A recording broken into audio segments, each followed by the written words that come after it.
वो बंदूक से गोली निकलती है और वो पहचानती है कि अतीक को लगनी है, गोली पहचानती है कि अशरफ को लगनी है, गोली निकलती है और पहचानती है विकास दुबे को लगनी है। अरे वो गोली ये क्यों नहीं जान पाती है कि बगल में खड़ा मीडिया वाले को लग जाए? वो गोली ये क्यों नहीं पहचान पाती है कि बगल में खड़े पुलिस वाले को लग जाए? और किसी को नहीं लगती है, वो गोली अशरफ को और अतीक को लगती है। इससे साफ पता चलता है कि वो पहले से ही एक प्री प्लान था, आपने ही है। इनकाउंटर से ही है, इनकाउंटर से समस्या का हल हो जाएगा। अगर इनकाउंटर से ही समस्या का हल होता है तो तमाम जघन्य अपराधियों को आप इनकाउंटर करवा दो। अगर इनकाउंटर ही हल है तो जज साहब की नियुक्ति बंद कर दीजिए। अगर इनकाउंटर ही हल है तो आप न्यायालय पे ताला लगवा दीजिए। अगर इनकाउंटर ही हल है तो बंद करवाओ ना सब चीज़। बताइए, 23 साल का लौंडा भैया अपराधी बन गया, 23 साल का लौंडा अपराधी बन गया, 21 साल का लड़का अपराधी बन गया, 18 साल का लड़का अपराधी बन गया। उसे अपराधी बनाने में किसका हाथ है, ये सारी बात पूछता है भारत। अरे बताइए ना, जिस बच्चे के हाथ में संविधान पकड़ानी चाहिए, किताब पकड़ानी चाहिए। बाबा साहब ने कहा था बच्चों के हाथ में हथियार नहीं, किताब होनी चाहिए। भारतीय जनता पार्टी कहती है हथियार दो। यहाँ पे हिंदू मुसलमान हिंदू मुसलमान हिंदू मुसलमान हिंदू मुसलमान करना चाहती है सरकार। इनको तिवारी जी को, मौर्या जी को और उस लड़के को, एक तीसरे वाला जो लड़का है, हाँ, उनके घर पे छत नहीं है, छप्पर है, तो उनके पास 7-7 लाख का हथियार कहाँ से आया? उनका मास्टरमाइंड कौन कर रहा था? उनके पीछे कौन है? उन्हें बैकग्राउंड सपोर्ट कौन कर रहा था? उन्हें वहाँ पे मतलब किस टाइम पे किसने भेजा? और जिसकी गाड़ी पे प्रेस लिखा रहता है, उन सभी की गाड़ी रोक के पुलिस प्रशासन चेक करवाए कि वाकई में पत्रकार है। उसके बैग में कैमरा और माइक के अलावा अगर कोई हथियार निकलता है तो उसे देशद्रोही साबित करके उसे जेल में डाल देना चाहिए। 7-7 लाख रुपए का असलाह कहाँ से आया? कोई टीवी पैनल वाला पूछ रहा है? सुधीर चौधरी ने पूछा है? बताइए, रूपकल याकत पूछ रही है क्यों 7-7 लाख का असलाह, 3 असलाह 21 लाख का कहाँ से आया? देखिए, कहीं ना कहीं कार्यपालिका और न्यायपालिका की भी हत्या है। कार्यपालिका का जो काम है और न्यायपालिका का जो काम है वो काम अब गुंडे मौलिया करने लगे हैं। तो इससे बढ़िया ये रहेगा अच्छा कि तमाम कानून व्यवस्था को जो हम टैक्स के रूप में पैसा देते हैं और वो हमारी रक्षा के लिए बनी है, तमाम ऐसी संस्थानों पे ताला लग जाना चाहिए। और उत्तर प्रदेश में जितने भी बड़े बड़े माफिया हैं, अब हम उनको टैक्स देना शुरू कर दें ताकि वो मेरी हिफाजत करें। यही वो चाहते हैं। योगी जी हिफाजत तो कर रहे हैं लोगों की। किसकी? लोगों की हिफाजत कर रहे हैं। देखिए, लोगों की हिफाजत पुलिस करती है भैया। और पुलिस जो है वो हमारी जो उनके मतलब जिन्होंने सरेंडर कर दिया ना, जी मैं आपके शरण में हूँ, मैं आप ही के शरण में हूँ, मेरी रक्षा करो तात, मेरी रक्षा करो। अब भैया आपकी शरण में आने के बाद भी मेरा इनकाउंटर हो जाता है, मेरी हत्या हो जाती है, तो कहीं ना कहीं ये कार्यपालिका की एक नाकामयाबी है। पुलिस प्रशासन नहीं, हत्या हो गई तो आपको इतना दुख क्यों हो रहा है? नहीं, मैं क्या कह रहा हूँ, अपराधी को कोर्ट सजा देगा। मैं अपराधी के साथ नहीं हूँ, मैं गलत के साथ नहीं हूँ, लेकिन जहाँ गलत होगा वहाँ पे अनुराग खड़ा रहेगा। उसके साथ गलत क्या हुआ है? गलत क्या हुआ है? आप एक चीज़ बताइए, वो सही है, इनकाउंटर सही है, इनकाउंटर से समस्या का हल हो जाएगा। अगर इनकाउंटर से ही समस्या का हल होता है तो तमाम जघन्य अपराधियों को आप इनकाउंटर करवा दो। अगर इनकाउंटर ही हल है तो जज साहब की नियुक्ति बंद कर दीजिए। अगर इनकाउंटर ही हल है तो आप न्यायालय पे ताला लगवा दीजिए। अगर इनकाउंटर ही हल है तो बंद करवाओ ना सब कुछ। जब उमेश पाल की हत्या हुई थी, कोई आया तो बोल? मैं क्या कह रहा हूँ, उमेश पाल की हत्या हुई, मैं कह रहा हूँ कि अतिक गलत था ना, उसने हत्या करी हो तो कोर्ट भाई, मैंने ये तो नहीं कहा ना कि इन तीनों लड़कों को इनकाउंटर करवा दो। मैं तो बोल रहा हूँ ना कि उसे न्यायालय सजा देगा। न्यायपालिका किस लिए होती है? न्यायपालिका किस लिए होती है? कि न्याय वो जनता के पक्ष में सुनाएगी। उन्होंने गलत किया। एक चीज़ बताइए भैया कि 7-7 लाख रुपए का असलाह कहाँ से आया? कोई टीवी पैनल वाला पूछ रहा है? सुधीर चौधरी ने पूछा है? बताइए, रूपकल याकत पूछ रही है क्यों 7-7 लाख का असलाह, 3 असलाह 21 लाख का कहाँ से आया? अपराध का साम्राज्य खड़ा करा था उन्होंने, देखिए। नहीं, अपराध का साम्राज्य तो आप खड़ा कर रहे हैं। उन्होंने तो नींव डाली थी ना, अतीक अहमद वगैरह और जो गुंडे मवालिये रहे होंगे, उन्होंने तो नींव डाली थी। और भारतीय जनता पार्टी की सरकार 2017 से आई है, उन्होंने पूरा घर बना दिया है।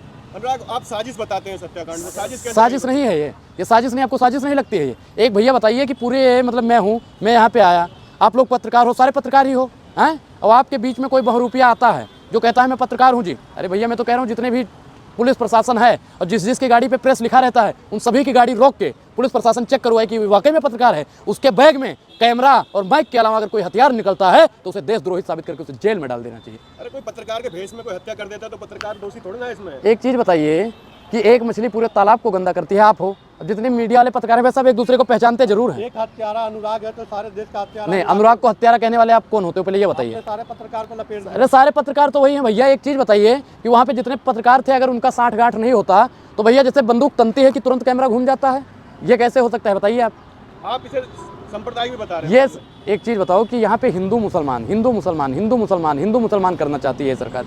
ये सरकार चुन चुन के दंगाइयों को मार रही है। मारिए हम, लेकिन कानून के दायरे में मारिए, कानून से मारिए। आप फांसी की सजा दिलवा दो, उम्र कैद दिलवा दो, कुछ भी करो, हम उसके खिलाफ में नहीं है। माफिया था, मैं मानता हूँ। हाँ, अच्छा, अतीक के बेटे का इनकाउंटर किसने किया था? पुलिस प्रशासन ने किया। पुलिस प्रशासन कहती है कि मैंने अपनी रक्षा के लिए मार दिया।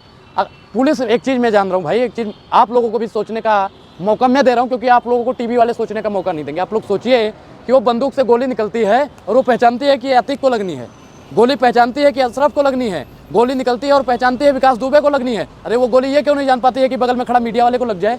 वो मीडिया वो गोली ये क्यों नहीं पहचान पाती है कि बगल में खड़े पुलिस वाले को लग जाए और किसी को नहीं लगती है? वो गोली अशरफ को और अतीक को लगती है। इससे साफ पता चलता है कि वो पहले से ही एक प्री प्लान था। आपने देखा होगा हिंदी मूवियों में क्या होता है कि हीरो होता है, साइकिल के पीछे छिप जाता है और अपना असला उठा के गुंडों को चुन चुन के मारता है। ठीक उसी प्रकार इनको एक ट्रेनिंग दी गई। भैया आप लोगों के हाथ में माइक आ जाता है, हाथ ऐसे ऐसे ऐसे ऐसे कांपने लगता है। मैंने कई ऐसे पत्रकारों को देखे हैं जिनके हाथ में माइक आ जाता है और हाथ कांपने लगता है। आप सोचिए 22 और 23 साल के लड़कों के हाथ में 21-21 लाख का असलहा आ जाता है और कुछ होता नहीं। उसमें बोल रहा है। आप ये भी कह रहे हैं कि मुसलमानों के साथ अत्याचार हो रहा है। अरे अतीक का हत्या हो गई है, उधर उमेश पाल की हत्या हुई थी, तो हिंदुओं ने तो कभी नहीं कहा कि उनको दबाया जा रहा है। मैं सर क्या कह रहा हूँ सर, आप पहले बात सुनिए। मैं क्या कह रहा हूँ कि उमेश पाल की हत्या हुई वो गलत थी, मैं बोल तो रहा हूँ। मैंने कभी नहीं कहा कि उमेश पाल की हत्या से थी। मैं कह रहा हूँ कि मुसलमानों के साथ अत्याचार हो रहा है। अत्याचार बिल्कुल। एक चीज बताइए कि अगर ठोक दो वाली ही सरकार होती, पूर्ववर्ती सरकार में अगर कानून ना होता, कानून राज ना होता, तो आज जैसा कि पापा कहाँ होते, आज वो गृह मंत्री ना होते, उत्तर प्रदेश के माननीय मुख्यमंत्री जी आज मुख्यमंत्री ना होते, बताइए, मोदी जी आज प्रधानमंत्री ना बना होते, अगर ये ठोक दो वाला सिस्टम होता। कानून व्यवस्था को इस देश में लागू करना चाहिए। जब तक कानून व्यवस्था और संविधान नहीं लागू होगा सर, देश में ऐसी तमाम हत्याएं होती रहेंगी। आज अतीक के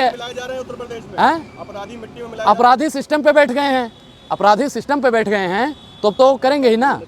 अपराधियों सिस्टम पे बैठे हैं। एक चीज बताइए कि दंगाई आज कोई कर्फ्यू उत्तर प्रदेश में नजर नहीं आता है। एक चीज बताइए, 23 साल का लौंडा भैया अपराधी बन गया, 23 साल का लौंडा अपराधी बन गया, 21 साल का लड़का अपराधी बन गया, 18 साल का लड़का अपराधी बन गया। उसे अपराधी बनाने में किसका हाथ है, ये सारी बात पूछता है भारत। अरे बताइए ना, जिस बच्चे के हाथ में संविधान पकड़ानी चाहिए, किताब पकड़ानी चाहिए। बाबा साहब ने कहा था बच्चों के हाथ में हथियार नहीं, किताब होनी चाहिए। भारतीय जनता पार्टी कहती है हथियार दो। बाबा साहब कहते थे शिक्षा दो, लेकिन भारतीय जनता पार्टी कहती है कि बच्चों के हाथ में हथियार दो। काहे महाराज? शहीद हो गए, बताइए। शहीद नहीं, देखिए शहीद, हम इस बात से सहमत नहीं है। शहीद क्यों भाई? शहीद वाली हम बात से सहमत नहीं है। उनको मारा गया है, उनकी हत्या की गई है, ये गलत है। मैं शहीद, आप एक चीज़ बताइए, मैं भैया देखो, मैं किसी धर्म और मजहब का विरोधी नहीं हूँ। मैं फिर कहता हूँ कि जो हमारे वीर थे, एक साजिश बता रहे हैं इसको, भाजपा की साजिश कहाँ से, ये बताइए। भाजपा की साजिश कैसे? भाजपा की साजिश कैसे है? एक भैया एक चीज़ बताओ, 4 पत्रकार खड़े हो, ठीक, चारों पत्रकारों को पता है और जितने पुलिस प्रशासन वहाँ पे खड़े हैं उन सबको पता है कि अभी बंदूक घूमेगी, और एक पुलिस वाला देख रहा है कि यार ये क्या हो गया, वो तिवारी आ नहीं रहा, लोलेश तिवारी कहाँ गया? फोन क्या होगा कि लोलेश तिवारी जब आइए आपका काम शुरू हो गया। फिर वो बोलता है गुड्डू मुस्लिम, जैसे फिल्मों में नहीं होता है कि लड़की को बड़ा आरोप लगा रहे पुलिस के ऊपर बिना पुख्ता सबूतों के। अच्छा एक चीज़ बताइए, प्रशासन वहाँ पे भी हथियार अपनी सुरक्षा के, अतीत के बेटे को मार दिया और कहती है अपनी सुरक्षा के लिए मैंने मारा था। तो वही सोचिए ना, जब अतीक के बेटे को आप अपनी सुरक्षा के लिए मार सकती है तो अतीक को क्यों नहीं, हार क्यों करेगी पुलिस? नहीं, वो देखिए मैं एक चीज़ बताता हूँ, नहीं मैं बताता हूँ, मैं, अरे सुनिए, सुन लीजिए हमारी भी सर, हमारी सुनोगे अब, सुनिए कि हमारी भी सुनो ना, हमारी सुनोगे अब। अतीक अहमद को और उनको नहीं मार सकते थे, पूछो क्यों? क्योंकि 2 दिन पहले लौंडे को मार दिया, अब तीसरे दिन उनको नहीं मार सकते ना, तो उन्होंने सोचा यार अब क्या किया जाए। कई बार आपने क्या होता है कि फिल्मों में आपने देखा होगा कि जब सामने वाले से हम नहीं लड़ पाते हैं तो उनके घर वालों को किडनैप कर लेते हैं। आपने ऐसा होता बेटा किसी और को मार दिया, भाई बेटा को नहीं मार सकता है, कानून मारेगा ना, बड़ा बदमाश बनना। मैं क्या कह रहा हूँ, कानून मारेगा ना, कानून मारेगा, कानून हर लिए है ना, हर चीज़ के लिए कानून है। अगर कानून की आपको इस देश में जरूरत नहीं तो आप कानून व्यवस्था को बंद कर दीजिए। ये देश कानून से चलेगा, ये देश संविधान से चलेगा, ये देश लोकतांत्रिक देश है, इस देश में जनतंत्र का अधिकार रहेगा। गुंडे मावलियों की सरकार हम 24 तक इनकी सत्ता को उखाड़ के फेंक देंगे। आप बोलते हैं इसमें किसी न किसी का हाथ है, वो 7 लाख का पिस्टल, हाँ कहाँ से है? 7 लेकिन वो जो एक हत्यारा है साफ कह रहा है कि मेरा कोई आका नहीं है। आका नहीं है? कौन है फिर वो?